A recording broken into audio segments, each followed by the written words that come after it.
जय श्री कृष्ण भक्तों शुक्रवार संतोषी माता व्रत की कथा इस प्रकार है। एक बुढ़िया थी, उसके 7 पुत्र थे। 6 कमाने वाला था, पर एक निकम्मा था। बुढ़िया माँ 6 पुत्रों की रसोई बनाती, भोजन कराती, पीछे से जो कुछ भी बचता था वह 7वें पुत्र को दे देती थी। परंतु वह बड़ा भोला भाला था, मन में कुछ भी विचार नहीं करता था। एक दिन अपनी पत्नी से बोला, देखो मेरी माता का मुझ पर कितना प्रेम है। वह बोली, क्यों नहीं, सबका झूठा बचा हुआ जो तुमको खिलाती है। बेटा बोला, भला ऐसा कहीं हो सकता है? मैं जब तक अपनी आंखों से नहीं देख सकता तब तक यह बात नहीं मानूंगा। बहू ने हंसकर कहा, देख लोगे तब तो मानोगे ना। कुछ दिन पश्चात ही बड़ा त्योहार आया। घर में 7 प्रकार के भोजन बने और चूरमा के लड्डू भी बने। यह जांचने के लिए कि माँ क्या करती है, बेटा सिर दर्द का बहाना बनाकर पतला कपड़ा सिर पर ओढ़कर रसोई घर में सो गया और कपड़े में से सब देखता रहा। 6 भाई भोजन करने आए। उसने देखा माँ ने उनके लिए सुंदर सुंदर आसन बिछाए हैं, 7 प्रकार की रसोई भी परोसी है। वह आग्रह करके जिमाती है। वह देखता रहा। 6 भाई भोजन करके उठे, तब माता ने उनकी झूठी थालियों में से लड्डुओं के टुकड़ों को उठाया और उसका एक लड्डू बनाया। जूठन साफ कर बुढ़िया माँ ने उसको पुकारा, उठो बेटा, 6 भाई भोजन कर गए हैं, अब बेटा तू ही बाकी है, उठना, कब खाएगा? वह कहने लगा, माँ मुझे भोजन नहीं करना, मैं परदेश जा रहा हूँ। माता ने कहा, कल जाता हो तो आज ही चला जा। वह बोला, हाँ हाँ माँ, मैं आज ही जा रहा हूँ। यह कहकर वह घर से निकल गया। चलते समय बहू की याद आई। वह गौशाला में कंडे थाप रही थी। वहां जाकर उससे बोला, हम जावे परदेश को, आवेंगे कुछ काल, तुम रहियो संतोष से, धर्म आपनो पाल। पत्नी बोली, जाओ पिया आनंद से, हमरो सोच हटाए, राम भरोसे हम रहें, ईश्वर तुम्हें सहाय। देव निशानी आपनी, देख धरू में धीर, सुधरी हमरी मत बिसारियो, रखियो मन गंभीर। वह बोला, मेरे पास तो कुछ नहीं है, यह अंगूठी है सो ले लो और अपनी कुछ निशानी मुझे दे दो। वह बोली, मेरे पास क्या है, यह गोबर भरा हाथ है, कहकर उसकी पीठ में गोबर के हाथ की थाप मार दी। वह चल दिया। चलते चलते दूर देश में पहुंचा। वहां पर एक साहूकार की दुकान थी। वहां जाकर कहने लगा, भाई मुझे नौकरी पर रख लो। साहूकार को जरूरत थी। बोला, रह जा। लड़के ने पूछा, तनख्वाह क्या दोगे? साहूकार ने कहा, काम देखकर दाम दूंगा। साहूकार की नौकरी उसको मिल गई। वह सवेरे 7 बजे से रात तक नौकरी बजाने लगा। कुछ दिनों में दुकान का सारा लेन देन, हिसाब किताब, ग्राहकों को माल बेचना, सारा काम करने लगा। साहूकार के 7-8 नौकर थे। वे सब चक्कर खाने लगे कि यह तो बहुत होशियार बन गया है। सेठ ने भी काम देखा और 3 महीने में उसे आधे मुनाफे का साझीदार बना लिया। वह 12 वर्ष में ही नामी सेठ बन गया और मालिक सारा कारोबार उस पर छोड़कर बाहर चला गया। अब बहू पर क्या बीती सो सुनिए। सास ससुर उसे दुख देने लगे। सारी गृहस्थी का काम करके उसे लकड़ी लेने जंगल में भेजते।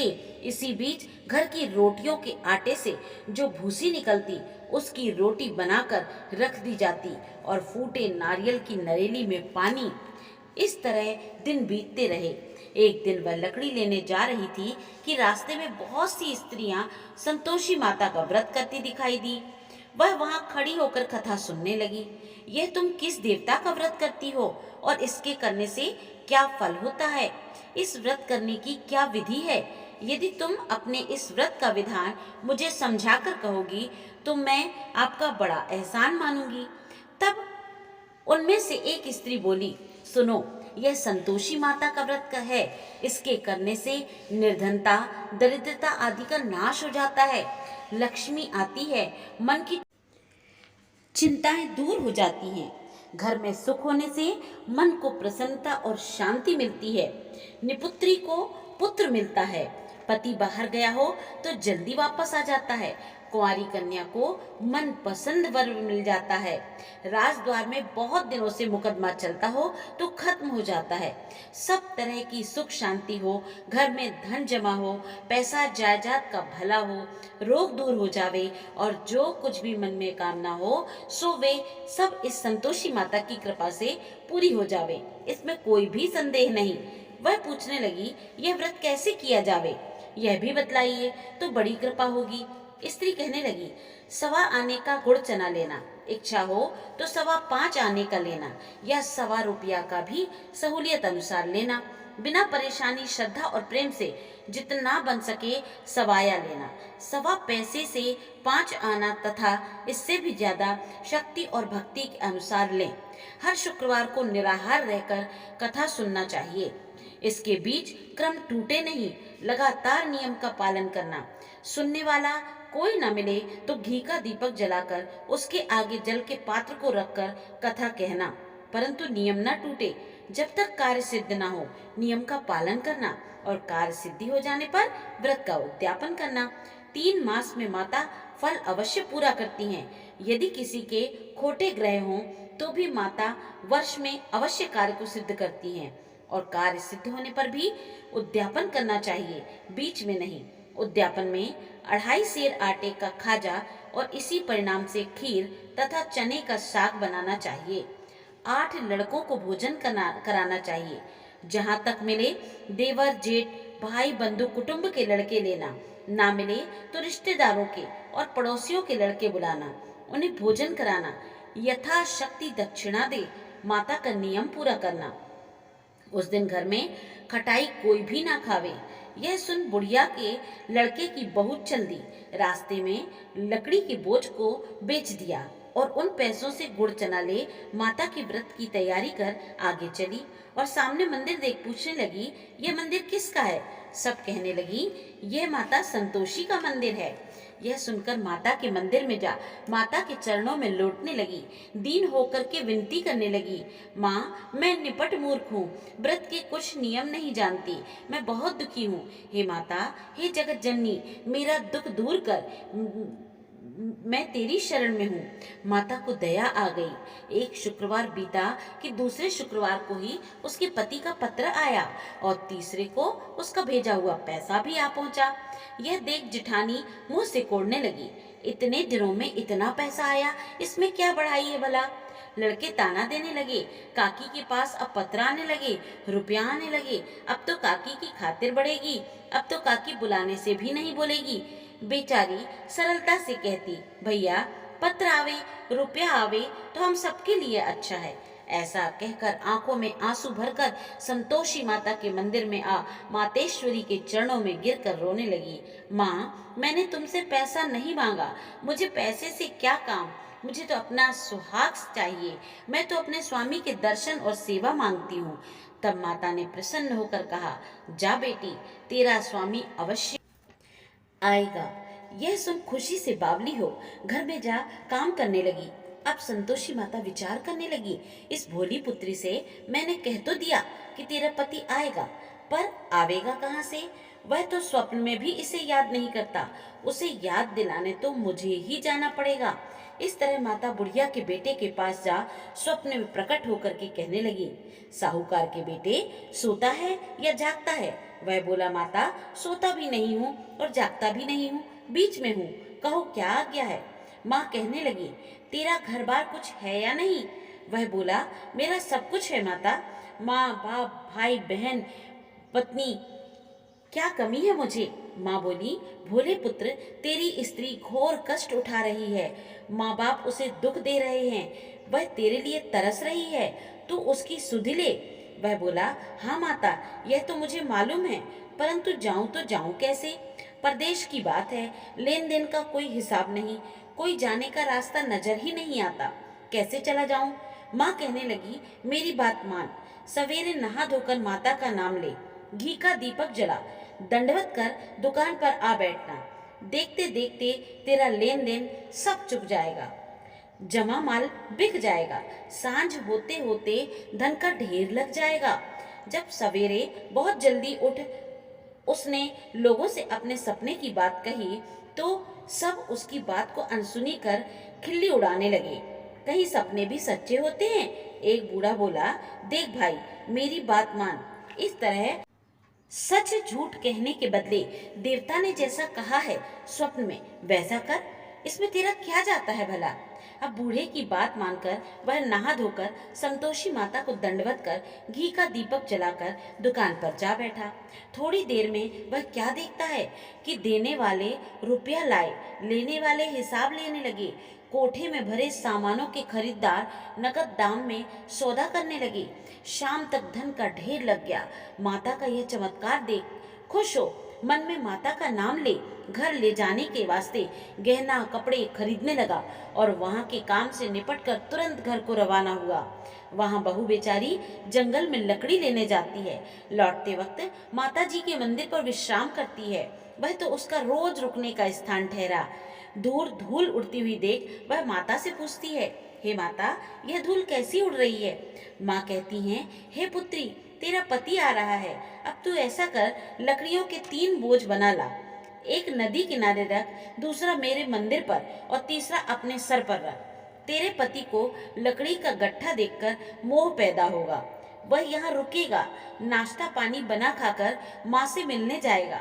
तब तू लकड़ी का बोझ उठाकर जाना और बीच चौक में गट्ठा डालकर 3 आवाजें जोर से लगाना। लो सासू जी, लकड़ियों का गट्ठा लो, भूसी की रोटी दो, नारियल के खोपड़े में पानी दो। आज कौन मेहमान आया है? माँ की बात सुनकर बहू को बहुत अच्छा लगा और वह बोली, बहुत अच्छा माता। कहकर वह प्रसन्न होकर लकड़ियों के 3 गट्ठे ले आई। एक नदी के तट पर, एक माता के मंदिर पर रखा। इतने में मुसाफिर आ पहुंचा। सूखी लकड़ी देख उसकी इच्छा हुई अब यहीं निवास करें और भोजन बना खा पी कर गाँव जावे। इस प्रकार भोजन बना विश्राम ले वह गांव को गया। सबसे प्रेम से मिला। उसी समय वह सिर पर लकड़ी का गट्ठा लिए आती है। लकड़ी का भारी बोझ आंगन में डाल जोर से 3 आवाज देती है। लो सासू जी, लकड़ी का गट्ठा लो, भूसी की रोटी दो, नारियल के खोपड़े में पानी दो। आज कौन मेहमान आया है सासू जी? यह सुनकर उसकी सास अपने दिए हुए कष्टों को भुलाने हेतु कहती है, हे बहू, ऐसा क्यों कहती हो? तेरा मालिक ही तो आया है। आ बैठ, मीठा भात खा, भोजन कर, कपड़े गहने पहन। इतने में आवाज सुन उसका स्वामी बाहर आता है और अंगूठी देख करके व्याकुल हो जाता है और माता से पूछता है, माँ, यह कौन है? माँ कहती है, बेटा, तेरी बहू है। आज 12 वर्ष हो गए, तू जब से गया है तब से सारे गांव में जानवर की तरह भटकती फिरती है। काम काज घर का कुछ नहीं करती, 4 समय आकर खा जाती है। अब तुझे देखकर भूसी की रोटी और नारियल के खोपड़े में पानी मांगती है। वह लज्जित हो बोला, ठीक है माँ, मैंने इसे भी देखा है और तुम्हें भी देखा है। अब मुझे दूसरे घर की ताली दे, उसमें रहूं। तब माँ बोली, ठीक है बेटा, जैसी तेरी मर्जी। कहकर ताली का गुच्छा पटक लिया। उसने ताली ले दूसरे कमरे में जो तीसरी मंजिल के ऊपर था खोलकर सारा सामान जमाया। एक दिन में ही वहां के राजा के महल जैसा ठाट बाट बन गया। अब क्या था, वे दोनों सुखपूर्वक रहने लगे। इतने में अगला शुक्रवार आया। बहू ने अपने पति से कहा, मुझे माता का उद्यापन करना है। पति बोला, बहुत अच्छा, खुशी से करो। वह तुरंत ही उद्यापन की तैयारी करने लगी। जेठ के लड़कों को भोजन के लिए कहने गई। उसने मंजूर किया, परंतु जिठानी अपने बच्चों को सिखलाती है, देखो रे, भोजन के समय सभी खटाई मांगना, जिससे उसका उद्यापन पूरा ना हो पाए। लड़के जीवने आए, खीर पेट भर खाकर, परंतु याद आते ही कहने लगे, हमें कुछ खटाई दो, खीर खाना हमें अच्छा नहीं लगता, देखकर अरुचि होती है। बहू कहने लगी, खटाई किसी को नहीं दी जाएगी, यह माता संतोषी का प्रसाद है। लड़के उठ खड़े हुए, बोले, पैसा लाओ। भोली बहू कुछ जानती नहीं थी, उसने उन्हें पैसे दे दिए। लड़के उसी समय उठ करके इमली लाकर खाने लगे। यह देख बहू पर माताजी ने कोप किया। राजा के दूत उसके पति को पकड़ कर ले गए। जेठ जिठानी मनमाने खोटे वचन कहने लगे। लूट लूट कर धन इकट्ठा कर लाया था, सो राजा के दूत उसे पकड़ कर ले गए। अब मालूम पड़ जाएगा जब जेल की हवा खाएगा। बहू ने यह सब वचन बहू को सहन नहीं हुए। रोती रोती माता के मंदिर में गई। हे माता, तुमने यह क्या किया? हंसाकर अब क्यों रुलाने लगी? माता बोली, पुत्री, तूने उद्यापन करके मेरा व्रत भंग किया, इतनी जल्दी सारी बातें भुला दी।